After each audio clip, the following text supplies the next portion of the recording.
Hey, Bronze Medal Moms, it's Amy, and I just wanted to hop in here and give an apology on last week's episode, Surviving Summer, because one of the sections did not edit correctly. So we have fixed that and uploaded the revised episode. So if you already listened and you heard our bloopers, I hope you got a good chuckle. If you have not listened to our Surviving Summer episode, go check it out. It's been edited. And then I hope you enjoy this new episode that drops tonight. Hey friends, welcome to Bronze Medal Moms, where we aren't going for gold, we're going for bronze on the daily. I'm Amy. And I'm Amanda, and we're here to remind you that you don't have to be perfect to show up, survive, and even thrive in motherhood. Welcome back to Bronze Medal Moms, where perfection is boring, chaos is real, and showing up just okay is more than enough. Hey, Amanda. Hello, friend. How are you? I'm good. So I actually am in Ohio right now. So I know our listeners can't see us, and I'm at my parents' house, sitting outside. Ohio, where people live forever.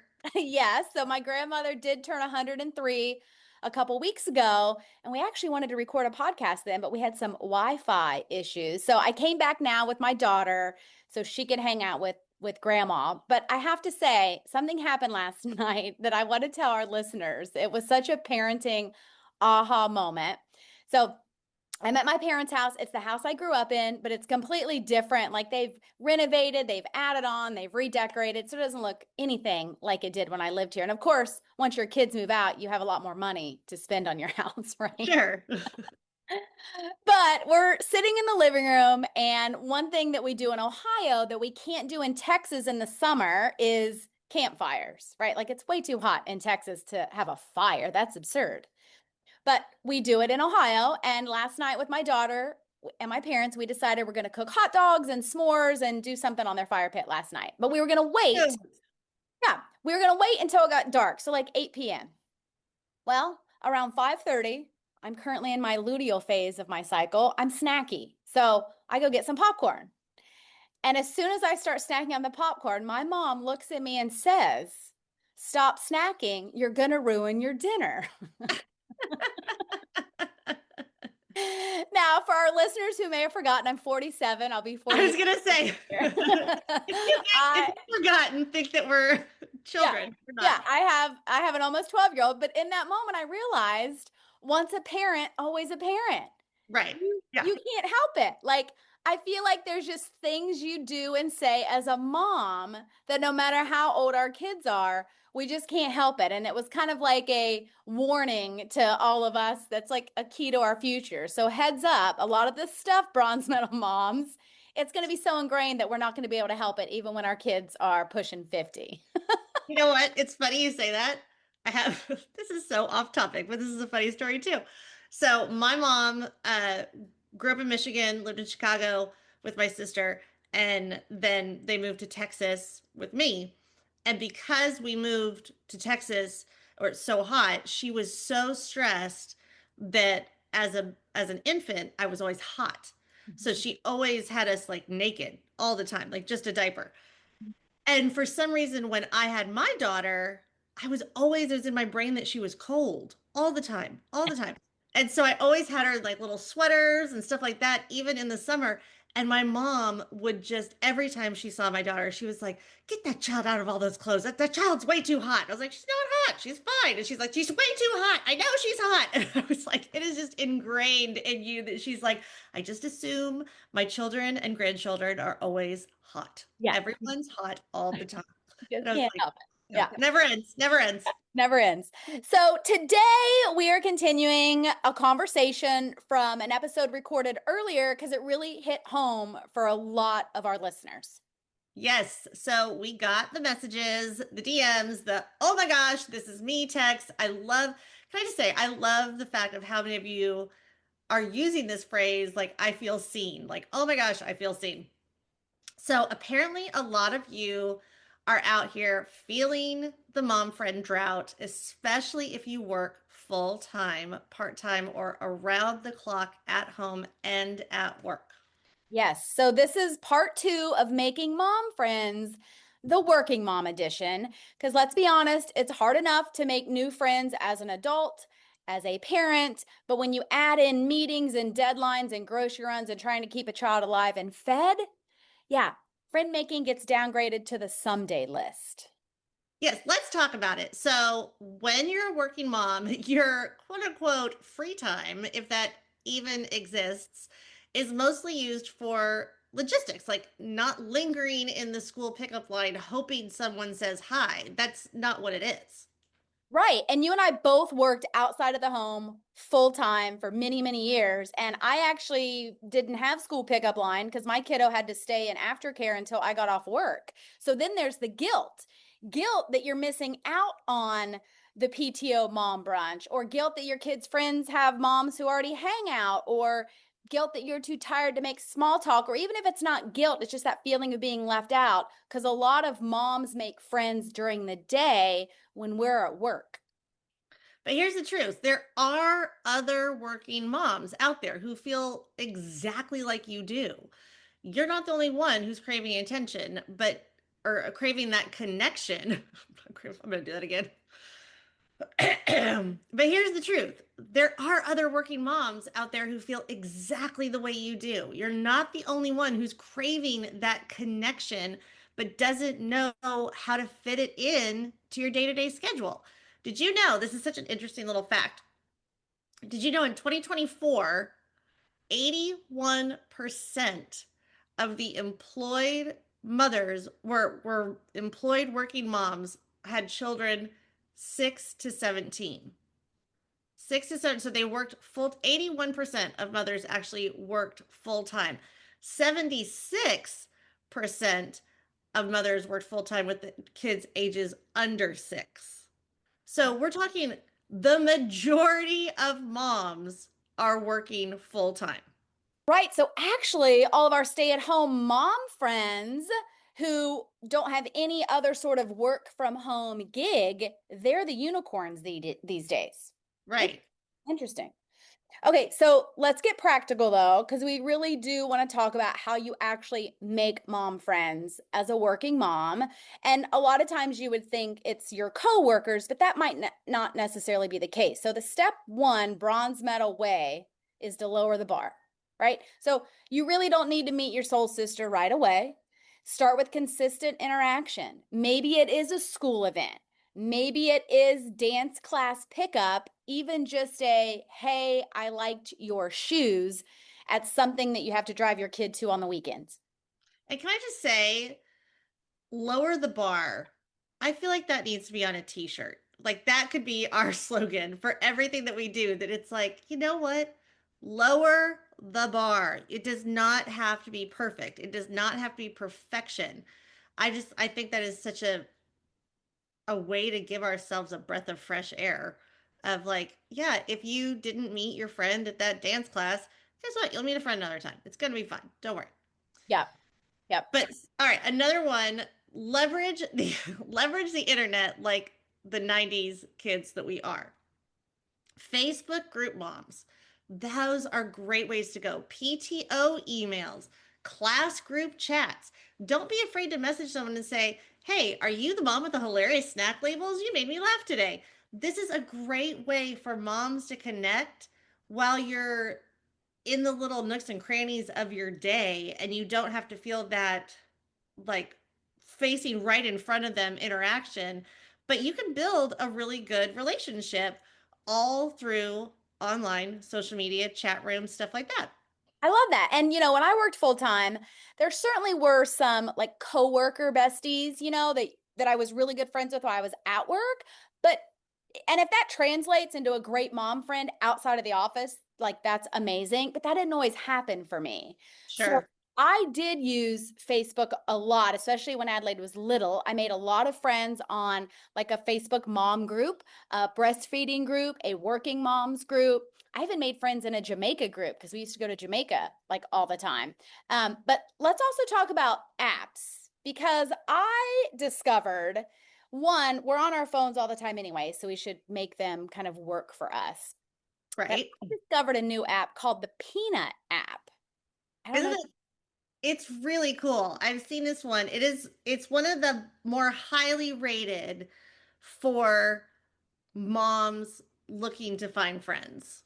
It's really cool. And just so people know, like we don't get paid to share any of these, but No, use but you can sponsor us Peanut app if you want to. that's true. That's true. But it uses the data from your Facebook profile and it will connect you with like-minded moms nearby. So it's kind of like a dating app because once you Isn't log that in, cool? isn't that cool? Yeah, once you log in, you can swipe up to wave to a mom you would like to chat with, or you can swipe down to skip their profile and move on to the next mom. And it isn't just for new moms. In fact, it was actually designed for women who are pregnant all the way up to the moms of teens. So it is like Tinder, but for moms, which is pretty cool. Yeah, it's really cool. Like I remember I have just started looking into this. I thought it was such a neat way to meet people. I actually have a friend that I met through over 40 and pregnant group that when I turned 40, found out I was pregnant and like flipped my lid, I joined this 40 and over pregnancy group. And there's this wonderful friend of mine. Our boys are born 1 month apart.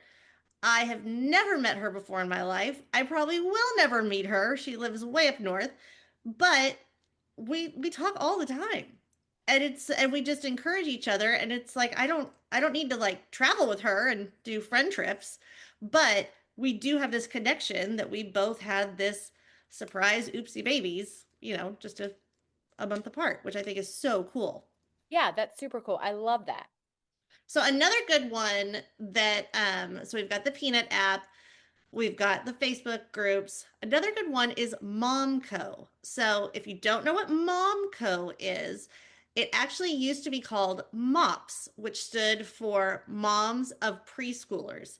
But it turns out MOPS in England actually means boobs. And it doesn't, which I had no idea. And apparently it was too much for everyone. And so now they've recently changed it to MomCo, but it's great for all kinds of moms. Several places have monthly night meetings with childcare provided. Moms can sit and chat and just feel seen again. They do often meet during the day. It is usually for younger moms during the day. They're like staying home with those babies, but they're most of them now are doing night groups as well, which churches host them. Schools can often give you information for them, or you can also just look up MomCo and type in your zip code, and it'll tell you MomCos that are near you. Oh, that's so interesting. I can remember when I worked full time, my neighborhood had a pretty active moms group, like a neighborhood page just for the moms. And I used to get so frustrated because I wanted to make mom friends. I wanted to get out and have play dates, but they only did stuff during the day. And I was like, I can't do that. I'm a working mom. Where are the rest of the working moms who honestly, I had a 1 hour commute. So by the time I would get home from my commute, with the baby, I really didn't want a play date. It would have been great to have a mom's group on Facebook where it's like, we're working moms, we're tired, so we're going to sit on the couch and have like a glass of wine or a mocktail and just let our kids be feral for an hour while we decompress from the day. Well, and I think that that's what you have to also kind of remember is that, I mean, again, we talk about social media and the things that you see, even these funny reels about people, mom friends having play dates with their kids, they are typically during the day. Yeah, And they're, we went to the zoo or we went to blah, blah, blah.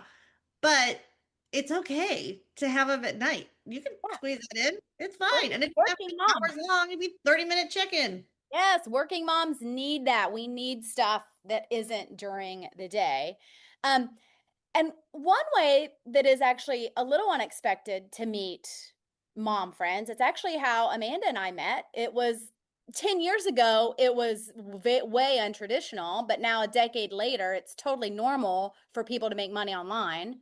So Amanda and I were both working corporate jobs. We were total strangers, but we actually both started social selling on the side and not only met and connected and we're like, we're going to be friends, but we found this whole group of other women supporting each other. which is actually something I rarely experienced in the corporate workplace. I found in corporate America, at least my experience between women, there was some pettiness and jealousies. And so when I started this kind of selling on the side, I was expecting the same competition, but it really was less about the selling and more about like community. Totally true. Yes. And that's the thing for a lot of people that start these side gig businesses, it's not really about this the financial side of it. It's about that community. It's about finding like-minded people and reaching a goal together, Yes, and our paths definitely never would have crossed, even though we're just like under 2 hours from each other and right? our kiddos love each other. But if we hadn't done this business for something we were already using and loving, and now there's all kinds of different names for it. There's so many people, whether you're a content creator, an influencer, or a social seller, like what started as this little thing on the side turned into this great space where I have found a lot of my female friendships. And like you said, and with the kids too. And like I've seen groups do Bible studies together, plan girls trips, celebrate wins, big and small. I remember during COVID, actually, it was this social selling group that we're both a part of.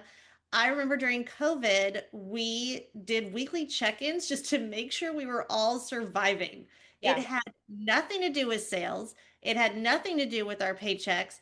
It was literally just checking in and being there for each other. And some days somebody would cry, other days we'd laugh the whole time. Like it's literally, it has just created a really cool community. Yeah. And so I think it's just about being open to something like that. If you're needing connection, don't be afraid to kind of see who's out there, what's out there, because you may just find your people.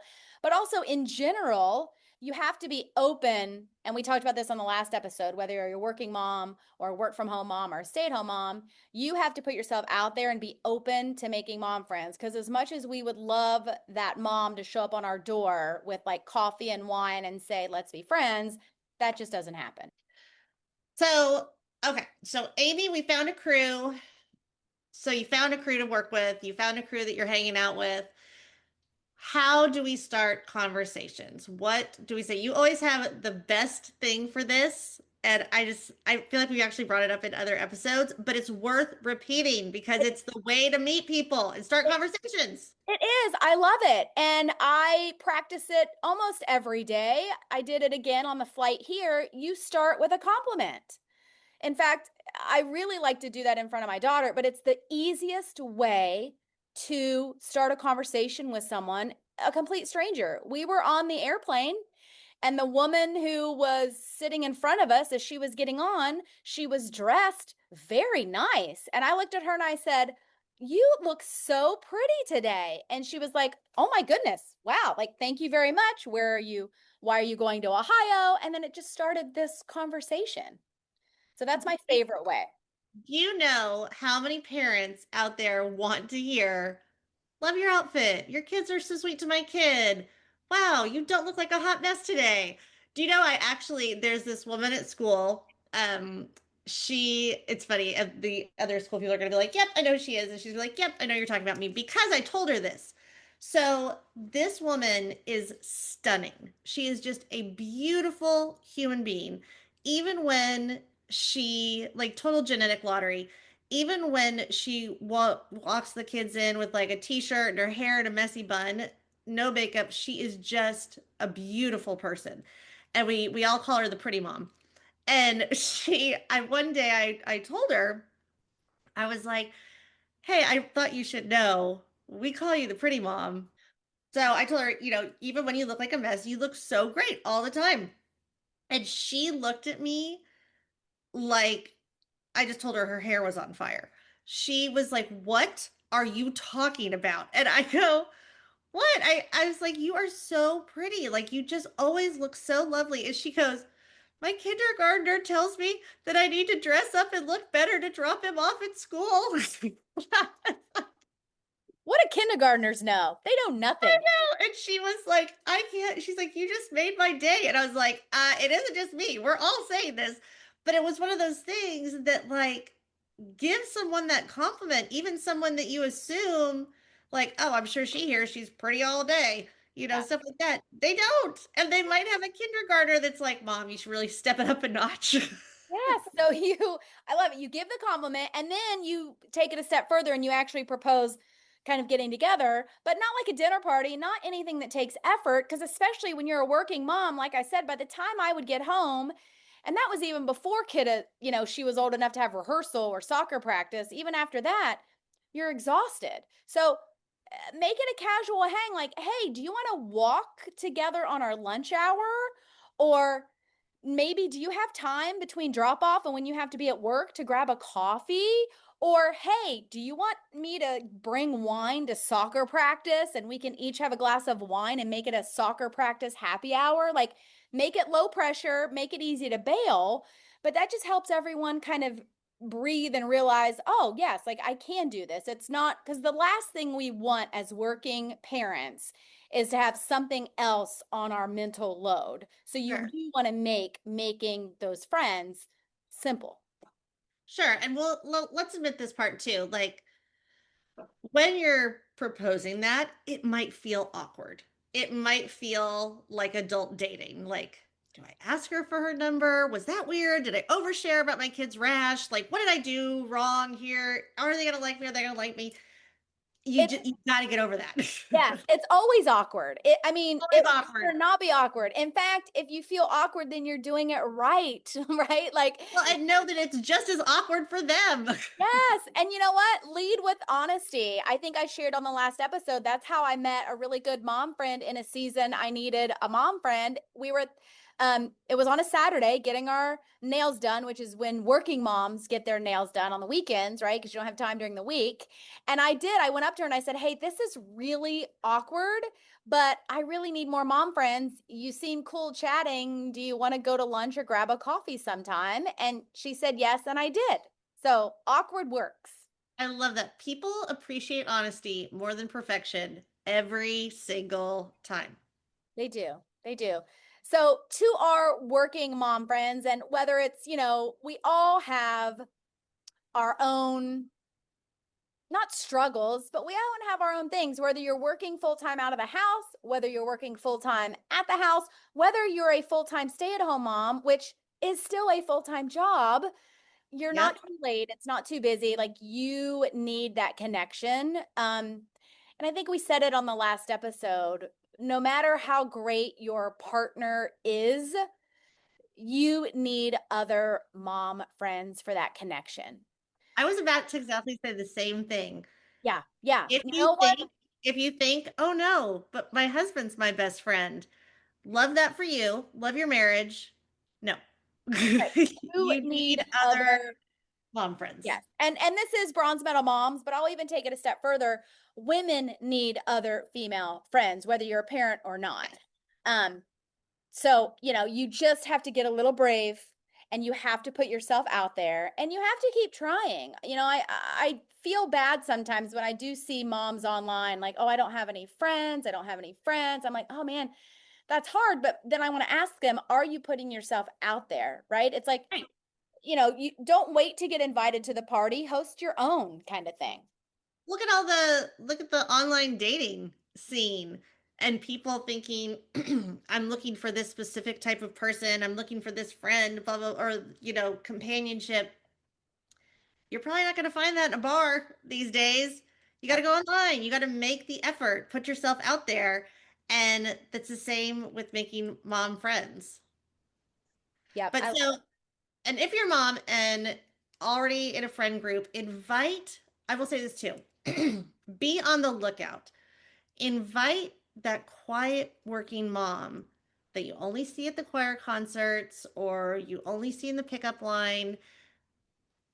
You don't know. She might need the inclusion. She might need the push and the invite to say, you know what? We're all hanging out together. Like our second grade, our kids are now moved to third grade, but for some reason, second grade moms just sounds better. So we're going to keep it like that. But our second grade moms group, we play pickleball together. And anytime there's been now friends and moms that their kids are not in the same grade as our kids, but a mom needed a friend hangout. And it's an easy way to hang out together. So, like, don't be scared to invite someone who you only see every so often or that might really need that connection too. I love that. And you don't know who your mom friends are going to be until you try. So, like, expand the group, host a little get together, keep it low key, and mom friends will come and go. Like, not everyone is going to be your people, but you never know if you don't try. So, I love being very inclusive and inviting everyone to everything. So, all right, Bronze Medal moms, we see you. We're doing the best we can. And that is always, always more than enough.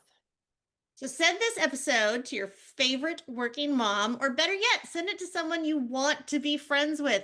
This might be the icebreaker you both need. Until next time, wear the bronze, take the nap, and text that mom friend.